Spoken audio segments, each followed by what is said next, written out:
After the Second World War, there were a number of war crimes trials that took place to bring justice to a number of people who committed crimes against humanity. There were scores of atrocities committed during the conflict, and inside of the concentration camps, some of the most disgusting violence was inflicted. There were also a number of German officers and members of the military and the SS who were executed because of their killings of prisoners of war and innocent people. One such man brought to trial was Anton Dostler, and he was accused of ordering the executions of 15 American prisoners in March 1944, whilst the Germans were fighting the campaign in Italy. But what did he do, and what was he executed for? Join us today as we look at the disgusting crimes of Anton Dostler, and remember to support our channel. Please make sure to subscribe.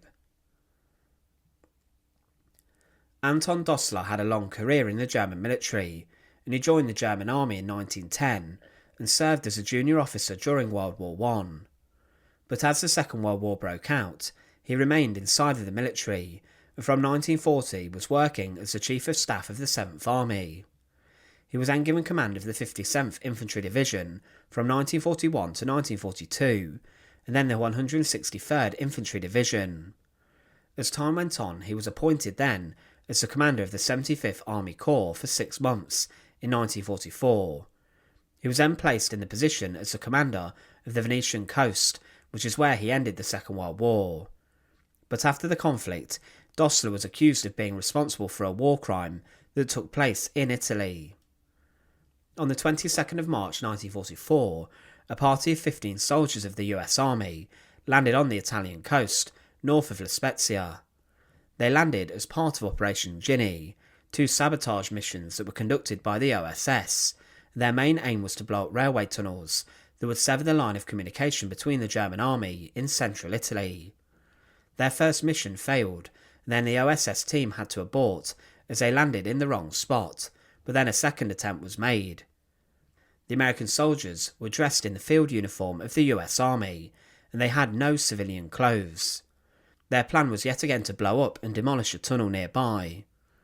This was a key railway line between Genoa and La Spezia, and this would have caused problems with German supply routes and lines.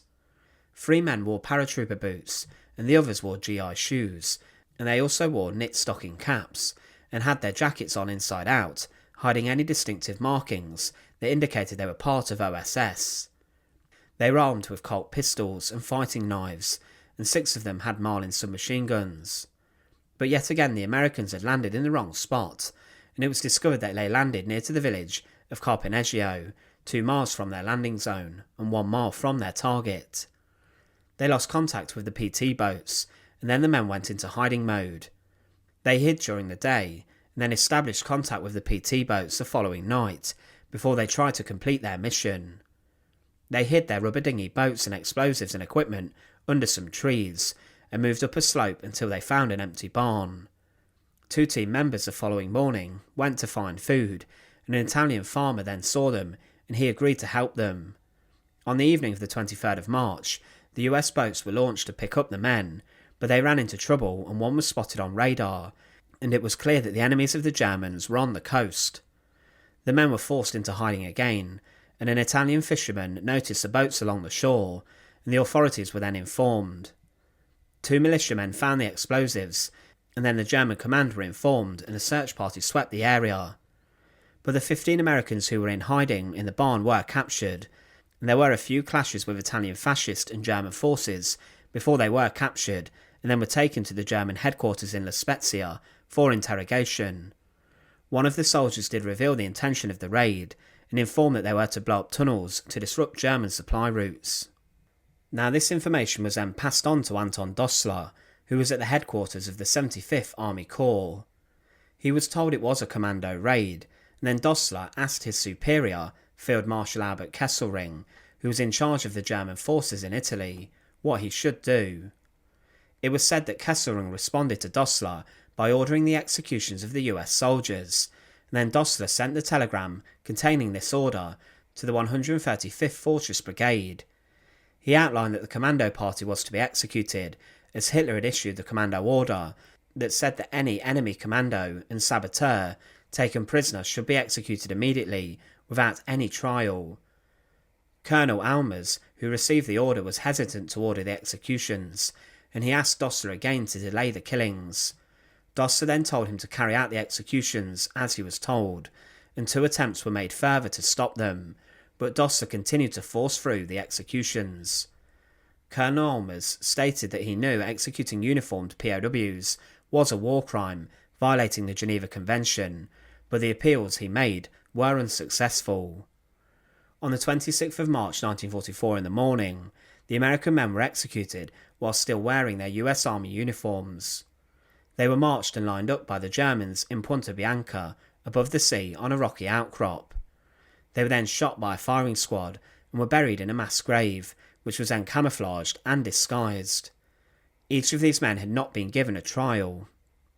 But after the Second World War, Anton Dostler was taken as a prisoner of war by the US Army, and the story of the commando team was eventually uncovered. For this he was placed on trial. He was accused of carrying out an order which was illegal, and Dostler claimed to state that he was simply passing on the orders of a higher power onto his subordinate. Dostler at his trial lied that the captured men were in civilian clothing when they were captured, but he claimed they wore no distinctive markings, stating they were American soldiers. Because of this, he said they had no protection under the rules of war, but the bodies were found with their US Army uniform and insignia on them. It was said that Dostler's order to execute the US soldiers was in violation of Article 2 of the Geneva Convention on prisoners of war, and it was said, no soldier, and still less a commanding general, can be heard to say that he considered the summary shooting of prisoners of war legitimate, even as a reprisal. It was legal to execute spies and saboteurs who were in civilian clothing or enemy uniforms in disguise, but it was not legal to execute those in uniforms of their own army. This made Anton Dostler's execution order a war crime, and for this he was sentenced to death as a war criminal. He was executed by a 12-man firing squad on the 1st of December 1945, and he was then buried inside of a war cemetery. Anton Dostler was a loyal member of the German army and the military, but his biggest crime was in sanctioning the execution and ordering the illegal killing of 12 US Army soldiers, who should have been taken as prisoners of war and given some care and possibly thrown into a stalag. The illegal order was ultimately what signed the death warrant of Anton Dostler. He was one of just many more war criminals and members of the German army who were sentenced to death. Thanks for watching.